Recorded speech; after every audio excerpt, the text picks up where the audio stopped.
विविध भारती पुणे. ठळक बातम्या.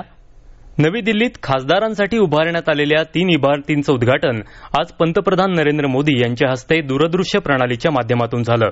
या इमारतींमधील निवासी सुविधांमुळे खासदारांना त्यांच्या कर्तव्यांचं पालन करायला मदत होईल असं पंतप्रधान मोदी यांनी नमूद केलं.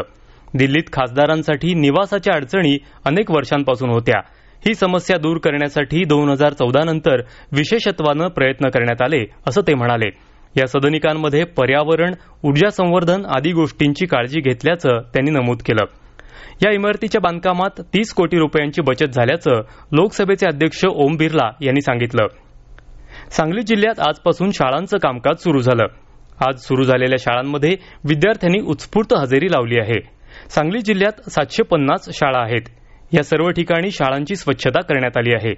रत्नागिरी जिल्ह्यातही शाळांचं कामकाज आजपासून सुरू झालं. दापोली तालुक्यात सर्वाधिक 400 विद्यार्थ्यांच्या पालकांनी संमतीपत्र दिली आहेत. रत्नागिरी तालुक्यात मात्र केवळ 60 जणांनी मुलांना शाळेत पाठवायची तयारी दर्शवली आहे. पुण्यासह विभागातल्या अन्य जिल्ह्यात कोरोनाचा प्रादुर्भाव वाढत चालला असून त्या पार्श्वभूमीवर येत्या 1 डिसेंबर रोजी होणाऱ्या पदवीधर आणि शिक्षक मतदारसंघातल्या निवडणुकीसाठी प्रत्येक मतदान केंद्रावर वैद्यकीय अधिकारी नियुक्त केला जाणार आहे. मतदान केंद्रावर वैद्यकीय अधिकारी नियुक्त करण्याची विभागातली ही पहिलीच वेळ आहे. याशिवाय मतदान केंद्रावर मतदारांमध्येही सुरक्षित अंतर ठेवणं, प्रत्येक मतदाराची किमान आरोग्य तपासणी करणं यासारख्या उपाययोजनाही राबवल्या जाणार आहेत. सागरेश्वर अभयारण्यातल्या ट्रॅप कॅमेऱ्यात बिबट्याचं चित्रण झाल्यामुळे आश्चर्य व्यक्त होत आहे. बिबट्याच्या पायाचे ठसेही आढळून आल्यामुळे भीतीचं वातावरण आहे.